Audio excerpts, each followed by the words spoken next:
মাগুরায় আলোচিত শিশু আসিয়া ধর্ষণ ও হত্যায় 4 আসামির বিরুদ্ধে অভিযোগ গঠন করা হয়েছে।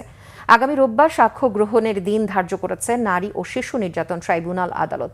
মাগুরা প্রতিনিধি শরীফ আনোয়ারুল হাসান রবিনের পাঠানো রিপোর্টে বিস্তারিত।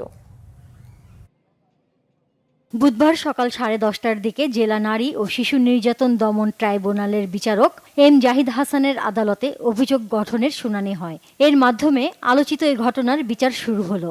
আসামির আইনজীবী নিয়োগের ইচ্ছা পোষণ করাই বিজ্ঞ আদালত লিগ্যাল এইডের মাধ্যমে যথাযথ প্রক্রিয়া অনুসরণ করে জেল কর্তৃপক্ষের মাধ্যমে আবেদন করার জন্য তাদেরকে পরামর্শ দিয়েছেন। এদিকে মামলাটি জনগুরুত্বপূর্ণ বিবেচনায় স্বরাষ্ট্র মন্ত্রণালয় থেকে বিশেষ কৌঁসুলি হিসেবে নিয়োগ দেওয়া হয় অ্যাটর্নি জেনারেলের সমমর্যাদাপ্রাপ্ত আইনজীবী এহসানুল হক সমাজিকে। এ সময় এ মামলার বিভিন্ন তথ্য তুলে ধরেন তিনি। এর আগে অভিযুক্ত হিটু শেখ আদালতে 164 ধারায় স্বীকারোক্তিমূলক জবানবন্দি দিলেও আজ আদালতে সব আসামি নিজেদেরকে নির্দোষ দাবি করায় লিগ্যাল এইডের মাধ্যমে তাদের পক্ষে আইনজীবী নিয়োগের পরামর্শ দেন বিচারক।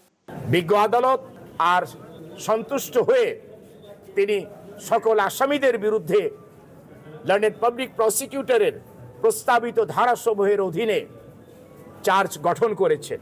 গেল 6 মার্চ মাগুরা সদরের নিজ নান্দুয়ালি গ্রামে বোনের বাড়িতে বেড়াতে গেলে আসিয়াকে ধর্ষণ করে হত্যার চেষ্টা করে বোনের শ্বশুর হিটু শেখ। পরে চিকিৎসাধীন অবস্থায় 13 মার্চ রাজধানীর সম্মিলিত সামরিক হাসপাতালে মারা যায় শিশুটি। Bangla vision news desk.